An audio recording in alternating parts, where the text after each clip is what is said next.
We choose to go to the moon in this decade and do the other things, not because they are easy, but because they are hard. O ano era 1963. John Fitzgerald Kennedy, de 46 anos, era um presidente popular nos Estados Unidos. Católico, milionário, sofisticado, Kennedy liderava a promessa de grandes transformações de uma nação. No dia 22 de novembro, ele desembarcou em Dallas, no Texas, ao lado de sua esposa, Jacqueline Kennedy. Era outono, a chuva tinha parado e fazia sol. A capota da limusine foi retirada para que o casal pudesse desfilar em carro aberto. Kennedy e sua mulher sorriam para a população. De repente, perto de 12h30, logo depois de acenar, o primeiro disparo é ouvido. O pescoço de Kennedy se curva levemente para baixo.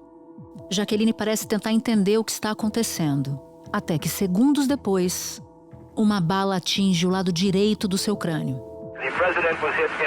Ronald Jones é um dos médicos que tentaram salvar a vida do presidente na emergência do hospital. Ele não se movia, não respirava, os olhos estavam abertos. Mas a senhora Kennedy pediu que não declarássemos a morte dele até a chegada de um padre. O autor dos disparos foi identificado, preso, mas assassinado dias depois. Lee Harvey Oswald, um ex-fuzileiro naval de 24 anos, foi apontado como assassino. Mas 48 horas depois, quando estava sendo transferido, ele foi morto com um tiro dentro da delegacia.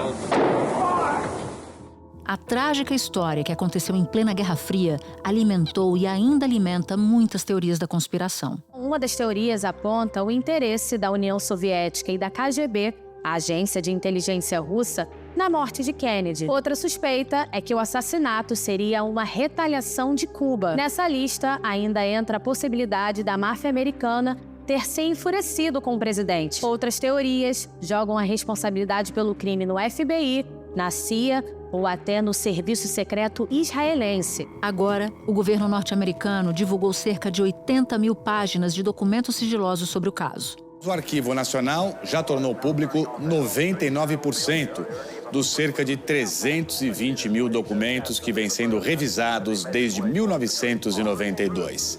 Arquivos que vão muito além das investigações sobre a morte do ex-presidente e que esbarram na política dos Estados Unidos para a América Latina.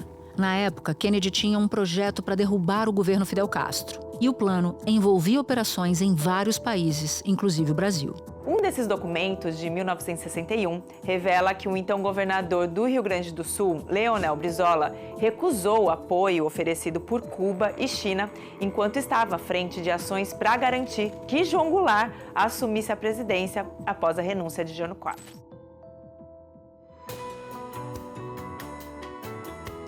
Da redação do G1, eu sou Natuza Neri e o assunto hoje é o arquivo secreto sobre o assassinato de John F. Kennedy. O que os novos documentos mostram sobre a morte e sobre as ações de espionagem e de inteligência dos Estados Unidos durante a Guerra Fria. E por que Trump decidiu derrubar o sigilo agora. Neste episódio, eu converso com Wesley Bischoff, repórter de Mundo do G1. E com Roberto Simon, jornalista e analista de risco político que vive em Nova York. Ele é autor do livro O Brasil contra a Democracia, a Ditadura, o Golpe no Chile e a Guerra Fria na América do Sul.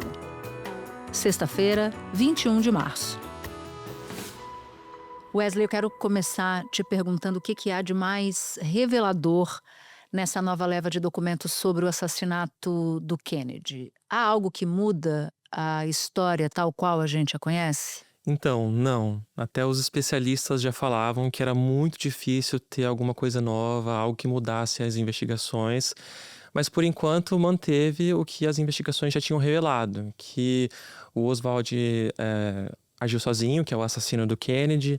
Ele comprou uma arma, subiu até um prédio e conseguiu disparar 3 vezes, atingindo o presidente e também atingiu o governador do Texas, na época. John Kennedy foi eleito em 1961 como 35º presidente norte-americano e teve a responsabilidade de governar a maior potência mundial num dos momentos mais delicados da história, a Guerra Fria. Kennedy exerceu um incrível fascínio sobre os americanos, aumentou a confiança no país e fez discursos inesquecíveis.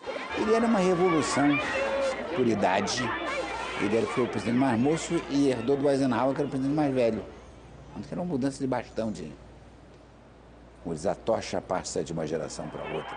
Os documentos, boa parte deles já tinham sido revelados. Basicamente, esses novos documentos, eles ajudam a reforçar já o que já tinha sido defendido anteriormente pela própria comissão presidencial que investigou o assassinato do Kennedy e também o que as autoridades já vinham falando, mas também trazem alguma luz sobre como é que o assassino agia. Um dos trechos, por exemplo, é um documento de 1990 que traz um relato de um professor americano que tinha um amigo que trabalhava para a KGB, que é o Serviço Secreto Russo. E nesse documento, o professor disse que esse agente da KGB revelou que o assassino não tinha nenhuma relação com o Serviço Secreto Russo. Então, isso também ajuda um pouco a derrubar a teoria da conspiração de que a União Soviética ou os regimes comunistas poderiam ter algum tipo de influência no assassinato do Kennedy. Porque tem uma história de que ele havia ido ao consulado, salvo engano, de Cuba e a serviço diplomático da União Soviética antes do assassinato, é isso? Isso, é. O Lee Oswald, ele morou na União Soviética 3 anos antes do assassinato do Kennedy. Durante esse tempo, ele era um militar americano e aí ele foi morar lá porque ele era um marxista, falava que era um marxista, então ele resolveu trocar os Estados Unidos pela União Soviética. Quando ele voltou para os Estados Unidos, ele ainda defendia esses ideais, voltou com uma mulher que era russa, e aí 2 meses antes do assassinato, ele realmente procurou a Embaixada de Cuba no México para tentar um visto para viajar para a União Soviética. Só que o visto tinha que sair por Cuba porque era um visto de trânsito. Ele teria que viajar até Cuba para depois pegar um avião até a União Soviética. Nessa época, Cuba acabou negando esse visto para ele porque ele não tinha o visto soviético. Recomendaram ele buscar as autoridades soviéticas para conseguir o visto e aí sim pedir o visto cubano. Como tudo isso aconteceu muito próximo do assassinato, surgiram várias teorias de que durante essa viagem para o México ele teria se reunido com agentes da KGB ou até mesmo agentes cubanos para combinar detalhes do assassinato. Isso nunca ficou comprovado. Também tem outra teoria de que ele estaria tentando traçar uma rota de fuga para a União Soviética depois do crime, mas tudo isso também só ficou na conspiração, não existe nenhuma confirmação. Mas é certo que a CIA monitorava de maneira muito próxima os passos do Lee Harvey Oswald antes do assassinato. Sim, os documentos mostram isso. Ele era monitorado já alguns meses antes. Historiadores dizem que existe pouco a ser revelado e acreditam que nenhuma informação nova vai contradizer o básico do caso, que o presidente Kennedy foi morto por Lee Harvey Oswald, que no dia 22 de novembro de 1963 disparou com um rifle do 6º andar de um depósito de livros em Dallas, no Texas. Um tiro, portanto, fatal. É curioso porque surge a indagação, que não é necessariamente nova, se ele estava sendo tão bem monitorado pela CIA, como é que a CIA não descobre, ou pelo menos não segue um rastro de uma tentativa de assassinato. Sim, e aí tem até um novo documento que saiu nessa leva, que é uma carta de uma pessoa, um europeu, que escreveu para a Embaixada Americana em Londres. Essa carta foi escrita na década de 60, mas que ele afirma que avisou as autoridades que sabia que o Oswald ia matar o Kennedy 3 meses antes do crime acontecer. Isso gerou uma grande comoção para os conspiracionistas, porque mostrava que aquilo poderia ser uma falha da CIA em impedir o assassinato. Só que isso é apenas essa pessoa afirmando que conversou com autoridades para avisar sobre o assassinato. Também não existe um registro oficial de que essa comunicação de fato chegou para a CIA antes do Kennedy ser morto.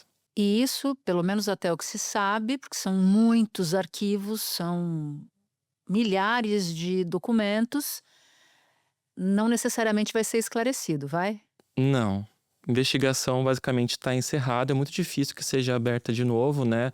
E basicamente os argumentos que já existem nesses documentos reforçam aquilo que já foi divulgado.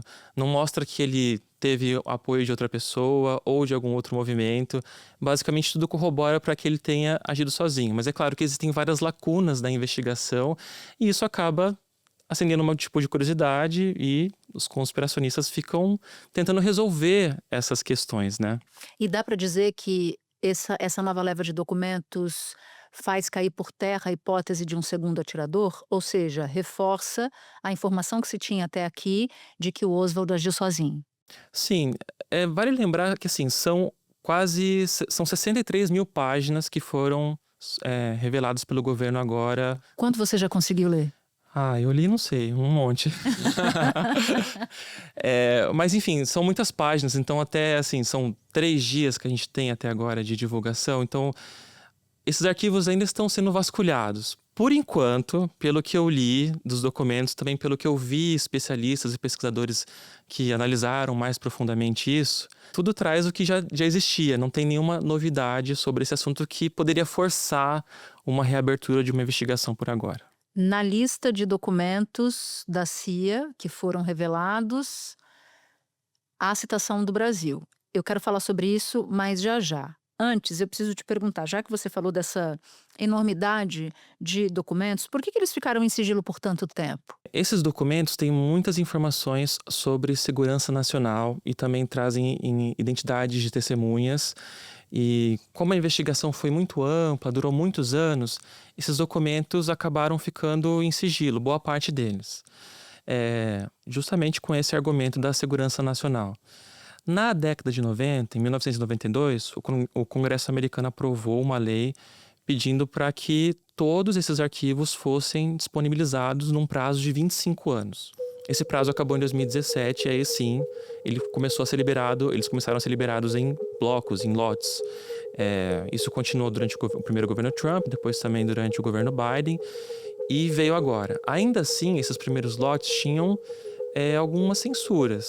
E essas censuras eram sobre algumas fontes de informação da CIA, principalmente, e também sobre métodos que a inteligência americana tinha para trabalhar com alguns outros países que forneciam informações. E é até curioso falar sobre isso, porque a imprensa americana tem dado um tom de como se fosse um tiro no pé, porque revela muito o método americano de trabalhar na Guerra Fria e que pode se manter até os dias de hoje, de influência e de interceptação de comunicação de países aliados. Um documento mostra, inclusive, uma interceptação do Egito, que era um país e é até hoje um país aliado dos Estados Unidos, que tinha um forte apelo na década de 60. E aí, na questão dos dados pessoais, os novos documentos trazem, por exemplo, uma lista com os dados sobre a previdência social de vários funcionários do Congresso na década de 60. Isso está dando uma confusão geral nos Estados Unidos, porque dados pessoais como o Social Security foram revelados também, né? Isso. E muitas dessas pessoas estão vivas ainda, né? Porque elas trabalhavam na década de 70 no Congresso e ainda recebem, né, a previdência, a aposentadoria e usam esse número até hoje. E esses dados podem ser usados por golpistas, enfim, de infinitas maneiras, podem prejudicar essas pessoas. Onde é que o Brasil entra nesse enredo? Então, o Brasil, ele era visto como um ativo muito poderoso para os Estados Unidos na década de 60, muito no contexto da Guerra Fria. O Brasil ainda é, né, a grande influência da América do Sul, da América Latina, e os Estados Unidos tinham medo de que o Brasil pudesse sofrer uma revolução comunista. Naquela época, o Kennedy tinha lançado, em 61, uma operação chamada Projeto Cuba para tentar derrubar o governo do Fidel Castro em Cuba. Então, essa operação tinha indícios de sabotagem, tudo para tentar desmoralizar o governo, deixar o país de uma forma instável para tentar criar um movimento que derrubasse o governo. E o Brasil entra nisso porque Cuba tinha uma ligação com alguns movimentos do Brasil para tentar fortalecer movimentos comunistas por aqui. Como Kennedy tinha, então, esse movimento contra Cuba e tinha esse medo de que o Brasil e outros países da América Latina também se alinhassem à União Soviética, então aí a gente tem uma ampla gama de investigação falando sobre isso, porque uma das vertentes da apuração na época era se tinha alguma influência internacional nisso. Então, se criou um contexto para tentar embasar essa operação. como é que o Brasil está citado nesses documentos? Olha, tem várias frentes de atuação dos Estados Unidos. Basicamente, são documentos da CIA que citam como os Estados Unidos tentaram impedir o avanço de grupos comunistas aqui no Brasil e até mesmo de tentar influenciar o governo de alguma forma. Lembrando que a década de 60, que é a década em que Kennedy morre, é o período da nossa ditadura militar, né? O início, de 64. Sim. O Kennedy morreu 6 meses antes do golpe, então foi muito em cima, né? Em 62, por exemplo, tem um documento da CIA que mostra que o então governador do Rio Grande do Sul, Leonel Brizola, tinha recebido um apoio. A Cuba e China estavam oferecendo um apoio para o Brizola para entregar algum tipo de ajuda ou até mesmo voluntários, entre aspas, como está no documento, para tentar garantir a sucessão presidencial, porque o Jânio Quadros tinha renunciado, o João Goulart estava para assumir e o Brizola estava tentando garantir essa sucessão. E aí China e Cuba estavam tentando, de alguma forma, ajudar o Brasil e o Brizola negou essa ajuda com medo já que os Estados Unidos criassem algum tipo de interferência dentro do Brasil. E antes de 64, né, como o foco dos Estados Unidos estava muito em cima da influência de Cuba e da China, não apenas no Brasil, mas em toda a nossa região. Então, os documentos citam, né, que havia manifestações de massa pró-Cuba, por exemplo, pró-China, tanto no Brasil como na Argentina, na Bolívia, no Chile, Uruguai e em outros países da região. E eles identificavam o Leonel Brizola como o grande líder a ser cooptado por China e Cuba. E aí a CIA, ela agia com um mecanismo de propaganda. Vinha aqui no Brasil, usava muito o Voice of America, que é como se fosse uma espécie de agência de notícias que os Estados Unidos mantiveram durante todos esses últimos anos, para tentar falar mal do comunismo. Falava, por exemplo, da situação de trabalho em Cuba, na Alemanha Oriental e também na União Soviética, para tentar desmobilizar grupos sindicais, por exemplo. Mas também agia como forma de pressão contra o governo para evitar que o governo brasileiro fechasse acordos com Cuba. E aí até mesmo tem vários documentos que citam uma preocupação assim excessiva dos Estados Unidos sobre um acordo de aviação civil que o Brasil estava para fechar com Cuba. Porque existia voos que vinham de Havana para o Rio de Janeiro e, segundo os Estados Unidos, esses voos eram usados por pessoas de outros países que vinham para o Brasil e depois iam para Cuba, ou vice-versa. E nesses voos também, segundo os documentos, vinham armas que poderiam serem distribuídas para guerrilhas apoiadas por Cuba e também materiais de propaganda. Então, a CIA tinha uma base no Rio de Janeiro, segundo os documentos, que tentava impedir que esses voos chegassem ao Brasil. E aí tem até uma citação acho que é em agosto de 62 ou 63, agora me fugiu o ano, que fala que durante uma semana eles conseguiram fazer com que todos os voos fossem cancelados para evitar que essas pessoas chegassem ao Brasil ou fossem viajar para Cuba. Wesley, muito obrigada. Você acha que termina de ler tudo quando? Só Deus sabe. Mais uns 80 anos acho que a gente termina. Muito obrigada por ter topado conversar com a gente. Parabéns pelo trabalho. Obrigado. E pelo esforço de reportagem, de ler esse calhamaço todo, essa montanha de arquivo. Obrigado. Espera um pouquinho que eu já volto para falar com Roberto Simon. Roberto, eu falava agora com Wesley sobre o que tem nesse material. E com você eu quero tratar sobre como esse material, a forma com a qual esse material foi divulgado. Para começo de conversa, por que o Trump resolveu levantar esse sigilo? Aliás, terminar de levantar o sigilo. Parece paradoxal, né, Natuza? Porque de um lado você tem um governo trabalhando tanto para reduzir a transparência da administração pública, quer dizer, desmontando agências de controle que publicam dados. O próprio Doge do Elon Musk, ele opera de uma maneira muito pouco transparente. E agora você tem esse lançamento de milhares de páginas de documentos de um modo sem precedentes, né? A gente nunca viu algo desse tipo. Eu acho que são, na verdade, duas partes do mesmo movimento, né? Afinal, o assassinato do Kennedy é um pouco a mãe de todas as teorias da conspiração. A ideia de que você tem a CIA, o FBI, o Serviço Secreto Soviético trabalhando, essas forças ocultas para matar o Kennedy, é o discurso do chamado Deep State, né? Do Estado profundo, que no final é o arqui-inimigo do Trump. E é nesse sentido, nesse contexto, que vem a publicação desses documentos. Não, e eu te pergunto ainda mais porque todos os anos os Estados Unidos classificam mais de 50 milhões de documentos com algum nível de sigilo, do menor ao maior. Por que que um país que tem essa política de manter tanta coisa em segredo agora abre tudo isso? É uma abertura muito específica, é importante deixar claro isso, relativa ao assassinato do Kennedy, parece também alguns documentos relativos ao assassinato do Martin Luther King. Milhares de documentos sobre esses casos permanecem confidenciais, o que gerou várias teorias da conspiração. Trump disse que muita gente está esperando por isso há muito tempo e que tudo será revelado. A gente não está falando de uma abertura total dos arquivos da CIA que revelariam, por exemplo, várias informações sobre o que aconteceu na ditadura militar brasileira. Não se trata disso. E, de novo, isso vem muito no discurso do Trump de revelar os podres da CIA e etc.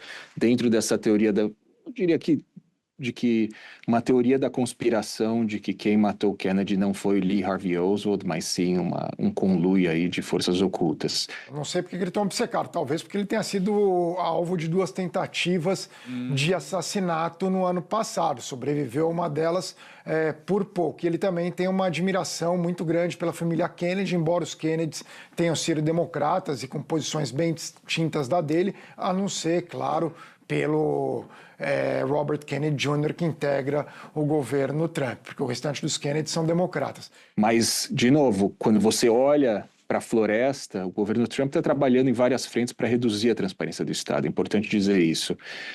Então, o que parece ser um movimento contraditório não é.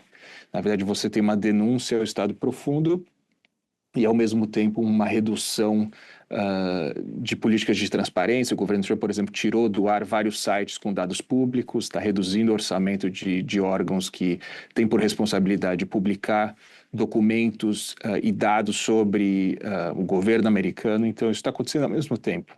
O decreto assinado pelo presidente determina que as agências do governo façam cortes de pessoal e que poderão contratar, no máximo, um funcionário para cada 4 demitidos. E caberá à equipe de Elon Musk aprovar essas contratações. Um poder sem precedentes dado a um cidadão que não foi eleito nas urnas e nem teve o nome submetido ao Congresso para aprovação. O decreto também determina que as agências federais têm 30 dias para dizer se e quais escritórios liderados por elas podem ser eliminados. Agora, e sobre essa política de segredo dos Estados Unidos? Ela é anormal em relação a outros países? Ela é fora da curva? Os Estados Unidos colocam mais o carimbo de sigilo do que outras democracias no planeta, por exemplo? É uma boa pergunta, porque os Estados Unidos são um país sui generis, né? Hiperpotência global desde 1945, então eles usam muito esse sigilo. E de uma maneira única, eu diria, no mundo. E há, digamos, um percurso claro para remoção de sigilo. Por exemplo, documentos históricos da CIA, quando você, por via da Lei de Acesso à Informação Americana, chamado FOIA, você pede acesso a eles, eles são revisados pela CIA e quando eles são publicados, na maior parte das vezes, eles têm tarjas cobrindo nomes de agentes ou técnicas de coleta de informação. E o que a gente viu com esses documentos do Trump é que não foi feito isso. Você tem aí milhares e milhares de páginas que foram soltas com nomes de pessoas da CIA, com nomes de pessoas que revelavam informação para o Departamento de Estado e para outras agências do governo. Então foi algo muito heterodoxo do ponto de vista da liberação de documentos. E sim, no final os Estados Unidos têm ainda milhares e milhares de documentos sigilosos de décadas atrás que eles não vão liberar tão cedo. Mas essa divulgação que acaba revelando agentes secretos, dados do Social Security, estava falando sobre isso com Wesley também. Isso foi por imperícia, por imprudência, foi de maneira proposital? Tem alguma hipótese forte sobre isso? A minha hipótese é que isso foi feito de maneira atabalhoada, como muita coisa está acontecendo nesse governo Trump, e que ninguém revisou página a página o que está sendo divulgado, né? No caso, uma análise prévia dos documentos indicou que muita coisa que foi divulgada já havia sido analisada por outras comissões, incluindo comissões do Congresso americano.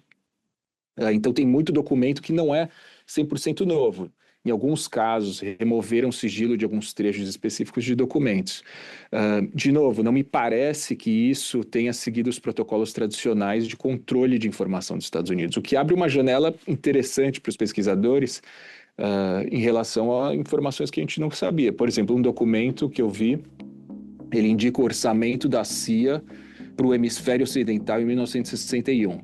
E, curiosamente, o governo brasileiro, ou melhor, o Brasil, é o segundo país com maior orçamento depois de Cuba. Em 1961, um ano-chave na história brasileira, quando Jânio Quadros renuncia. Então, pode ser que venha muita coisa dentro desses documentos, mas, de novo, é muita coisa e vai levar algum tempo para eles serem analisados. Sem dúvida nenhuma. Roberto, muito bom contar com você aqui no assunto. Muito obrigada. Obrigado, Natuza. Este foi o Assunto, podcast diário disponível no G1, no YouTube ou na sua plataforma de áudio preferida. Comigo na equipe do Assunto estão Mônica Mariotti, Amanda Polato, Sara Rezende, Luiz Felipe Silva, Tiago Kazuroski e Gabriel de Campos.